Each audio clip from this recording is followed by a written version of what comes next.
everybody, Bill 1911 here. We're here again. It's February. It's the gun show here at Dade County, Florida, in the Miami-Dade Youth Fair Center. All right, so we do gun and knife shows, both guns and knives. So this is kind of cool because we got some unique knife handles that, take a look at these. These are very unusual.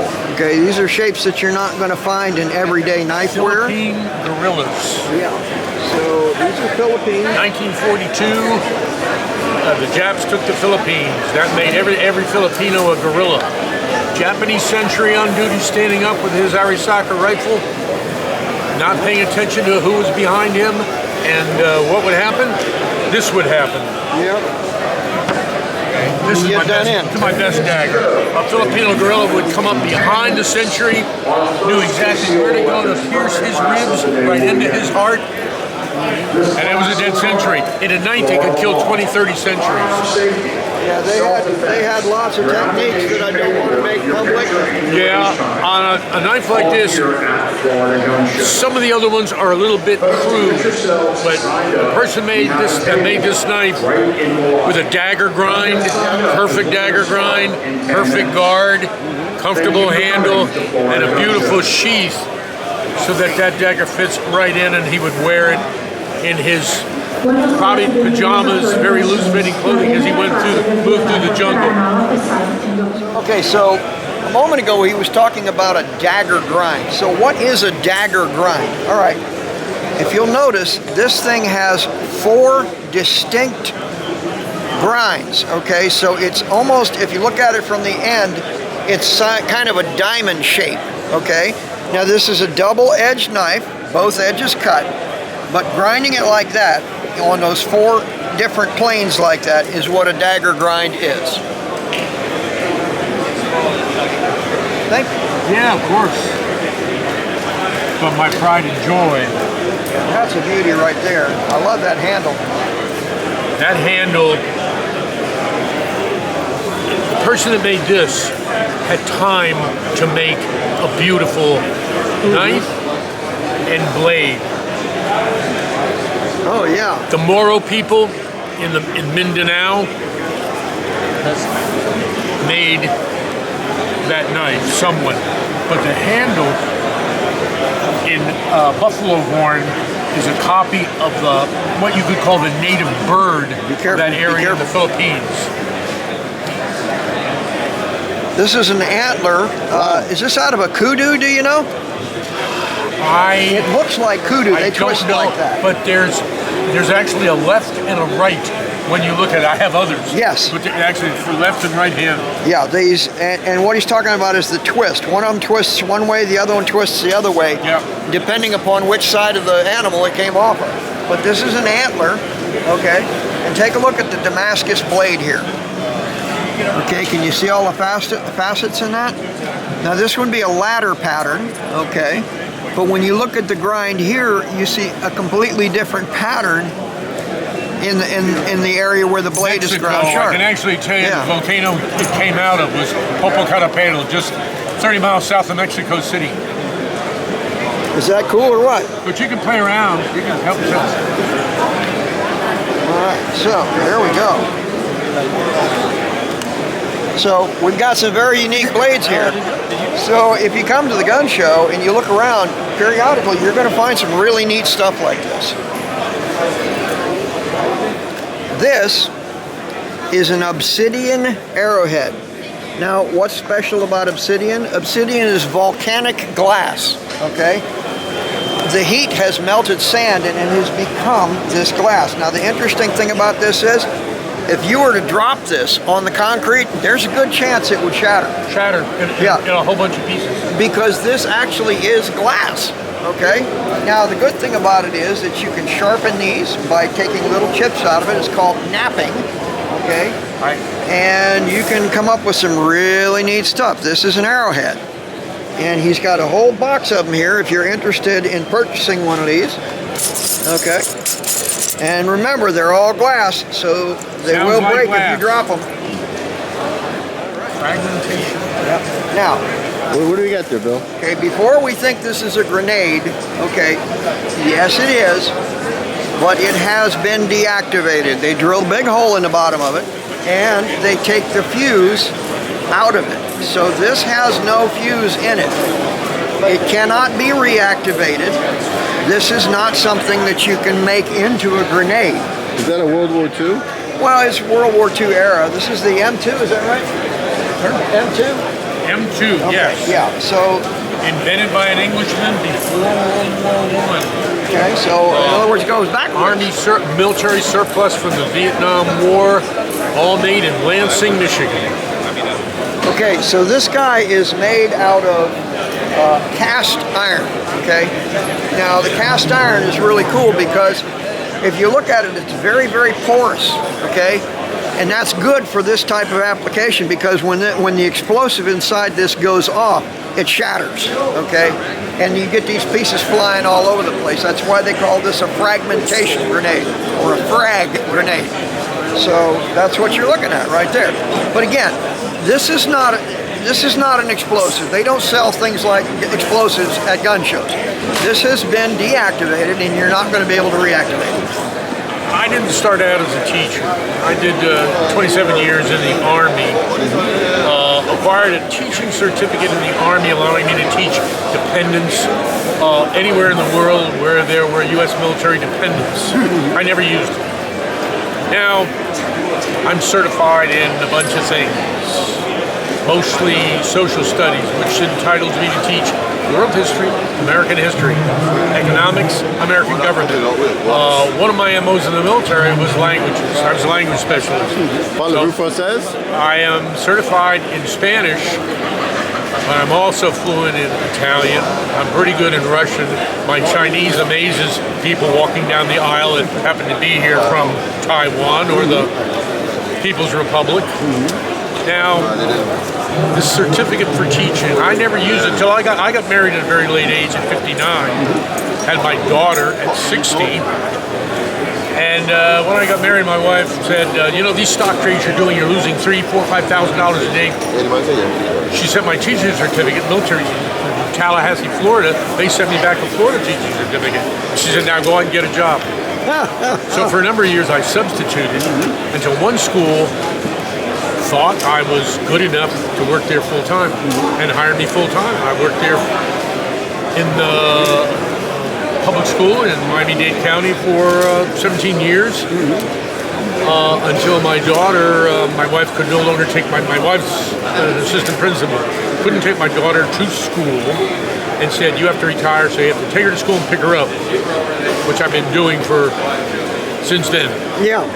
But I do substitute a couple days a week. And my mother was a substitute English teacher. Interesting. Which is why I can speak English. Well, I acquired an ESOL certificate so I can teach English to non-speaking students. ESOL students, right? ESOL students, yes. And, ESOL stands for English as a second language. The second language. Right. Exactly. Yeah, you got some interesting ones there. Well, yeah. I can reach in here and just pick out a couple. This is an interesting one in my hand. And then these are all American silver coins designed by a guy named Barber. They're called, those are Barber quarters. They did a Barber half, and they did a Barber silver dollar. Yep. Cuerno se llama cudo. Es un animal, se ve como un venado. If I can pick it up. Okay. Now, if you look at the edge of this, okay, a lot of coins that appear to be silver are actually not. They are silver gilded, meaning they have silver on the outside of them. This one appears to be silver all the way through. On these, the silver gilded ones, usually you can see a copper line through the middle of it, okay? But these are actually silver. If you were 900 silver, yes. Yeah, if you were to drop this on the floor, this would kind of have a ring to it. They have a beautiful that ring. regular coins don't have. It's a very pretty sound. So silver, you can tell when something's silver by dropping it on the concrete floor. Although I'm not going to drop these because they're not mine. So we're not going to do that. Now this But is what I aren't happen to they carry in beautiful? my pocket, and I like the ring of it. This one, we made these for Panama.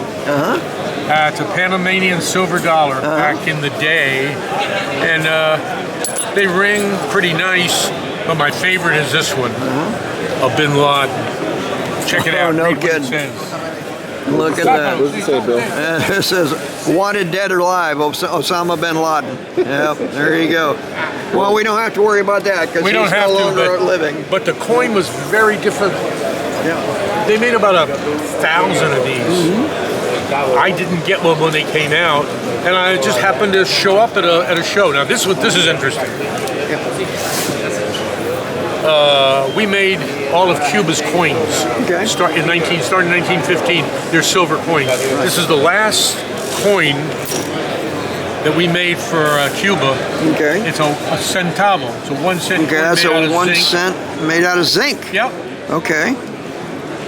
All right. You can see that.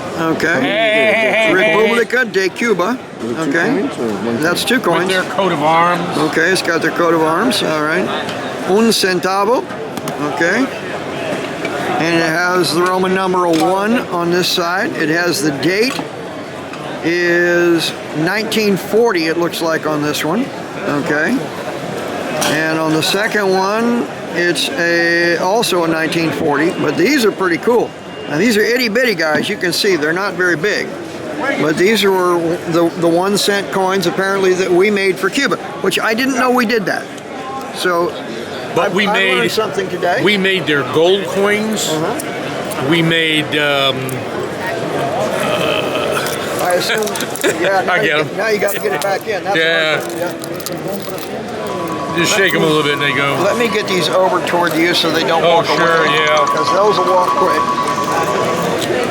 I would like you to tell me about this knife here. This is quite bayonet.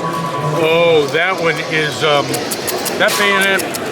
The style of it was made illegal in the Geneva Convention because no surgeon could repair the wound Right. caused by that bayonet. Okay. That particular one is interesting. The date is 1887. Yep. It's an English bayonet for Brown Bess? no. No, that's after the Brown Bess. 1887. Yeah. Martini. Used in the Zulu War. Zulu Wars. Help yourself. Play around. Feel free. Now this is strictly a stabbing weapon. It's made specifically to stab and nothing else. Okay, it mounts on the end of a rifle that Called a cruciform. those rifles were actually very long. They had very long barrels on them. So when you got this thing mounted on the rifle, you're talking about something that's this long, literally, because the rifles were very long. So it was almost like you were carrying a pike. What kind of rifle does that go on? He said it came on a Martini rifle. Martini. Okay, Martini or Martini? Martini. Martini, okay, like the drink. Yeah. All right, now this scabbard is made of leather. All right, it looks like it's wood, but it's not. This is leather Very with rare a brass to find tip. a bayonet with its scabbard. They usually they parted it sometime during their service. Right. Now remember, this is an 1887 bayonet, which means that this leather is 1887 leather. So that tell you, and now leather over time rots. So to find one in this condition is amazing, honestly. So there's something unique for you. All right, thank you so much. Oh, my pleasure. We appreciate looking at all this stuff. And that other knife has a baby knife. But the kukri, Yeah. Oh, and the kukri's got a couple other blades with it. well, What's the going on kukri with is that a one? special knife. The best way to describe it is putting this down. The kukri was used by the Gurkhas. And the Gurkha really didn't like to carry a rifle since their height was probably 5 feet or a little bit less. Yeah. So they carried a kukri. Now they were from India, were they not? Nepal they started, okay. but the British were in control of India for 140 years. So they employed the Gurkhas, tribal people. Buenos días y bienvenidos a Florida Gun Shows. La primera clase del día. My cameraman is trying to cut his fingers off. It is called the cho. And if you look at it closely, it resembles a cow's hoof. And the cow being sacred, it has religious overtones. Right, I understand. Why is the cow sacred? If you were to speak to an Indian religious person, he would explain that harming one hair on a cow's head or body would cause you to spend 10,000 years before your reincarnation. What? One of the reasons why Indians do not eat meat. What is this? Okay, in the back of the kukri are two small knives. One is called a karda, the other called a chetmak. The karda was used for slicing the Gurkha's food, and the other chetmak was used to sharpen the blade. Might not look like it would do much damage, but it certainly would cut food, and it would certainly sharpen the blade. Okay, that's interesting. So this is kind of like a sharpening stone, really. Yeah, right. That's interesting. I'm assuming you would scrape the edge with it? Very much like a file, yes. Okay, all right. Well, these are very, very interesting. All right, so if you have an interest in knives, we've got some really interesting ones here to see. Check this out, okay? And how old would you say this is? That's a World War II era kukri, and it dates to, could have been made sometime in the late 30s, or it could have been made right during World War II. Yeah. Since the Gurkhas were employed to fight the Japanese. Japanese would have loved to have taken India, but they realized that would be an impossibility. Yeah. It was said that the Japanese told the emperor, or told Tojo or Yamamoto, that in India behind every blade of grass is a knife. It's true. It's strange that Yamamoto also told Tojo that invading the United States would be a very bad mistake, since Everybody had guns. Yamamoto had gone to school, and behind every blade of grass was a gun. Right. So let me show you something interesting about the scabbard on this. This scabbard is actually made of wood covered in leather, covered in skin. Covered in buffalo hide. So check that out. Buffalo hide. Now again, this is very old, so we treat it with a lot of respect and be very careful with it, because you don't want to damage something that doesn't belong to you, because then you get to buy it. Oh, how much is it? Is $250 was the tag that was think on so, it. yeah. Yeah, but called the belly, and it was basically had really one purpose only. That was to chop down to the kidneys from your shoulder or your head. Yeah. Not a stabbing weapon, strictly chopping. They say that in World War I, the British utilized Gurkhas to fight in World War I in the trenches. That when the Germans saw the Gurkhas coming with this knife extended, they ran. I can believe it, yeah. You know, the Japanese, we talk about the Japanese katana sword sometimes, and we wonder, why is the katana sword curved? Okay, it's curved for a very good reason. As you chop, are you going to walk away? No, I'm not going to use this. I'm not going to use that. Okay, all right, we can see the curve of the blade. Okay, it does curve. But the reason why it's curved like that is as you chop down through and you're drawing through, it actually slices. Okay, that curved blade is made for slicing.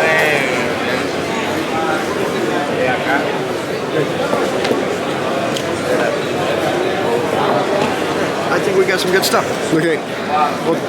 Thank you so much. I'm looking forward. I'll have a look at myself when a couple weeks you'll have it. Yeah, okay. Sounds good. Maybe 3 weeks. Good. My brother had a health issue. All right. Just took out half Shake his hand. Shake his hand. Thank you so much for Okay, speaking take to us, care. Greg. Great to see you again. Yeah, good to see you. Yeah. So, all one word, allaboutpocketknives.com/Skagel_. store. What's your name again? Craig. Okay guys, we're here at PNC Knives and my legs are giving out on me, so I'm having a little difficulty, but take a look at this. These things almost look like they're wood grain. Wow. This pattern in these things, look at that. I'll be back. He just went to go talk to a man about a horse. So These I'll be right back. are just gorgeous. And hopefully, when Pete gets back, we'll get him to show us something really unique. Bring us down here. Okay folks, this is that knife I was telling you about. You can see the two rivers of copper that go right lengthwise down the blade, all right? Can you see those two rivers of copper? Yep. All right. That's not just difficult to do, it's darn near impossible to do. And the reason, I'm not kidding, and the reason why is because of the different melting temperatures. You have to get the steel hot enough that the copper will stick to it. But if it gets too hot, the copper melts and runs off and doesn't stick. And you're doing that with 4 layers of metal here. Excuse me, 5 layers of metal here. Okay? And so he's got all this forged welded together, and honest to gosh, guys, I have no idea how he pulls that off. I mean, I find it rather remarkable. Okay, and you can see it on both sides of the blade. Okay, so that's just a horrendous amount of work just to make this happen. So there you go. If you want to see some really amazing knives, come and see Pete at PNC Knives.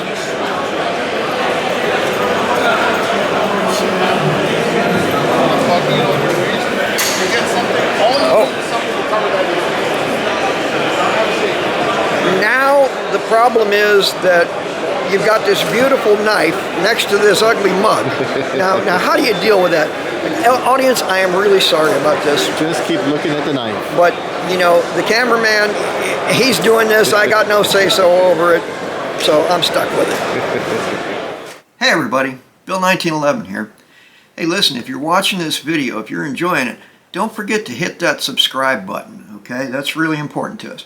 And make sure you like us, and by all means, come to visit us at AskBill1911.com.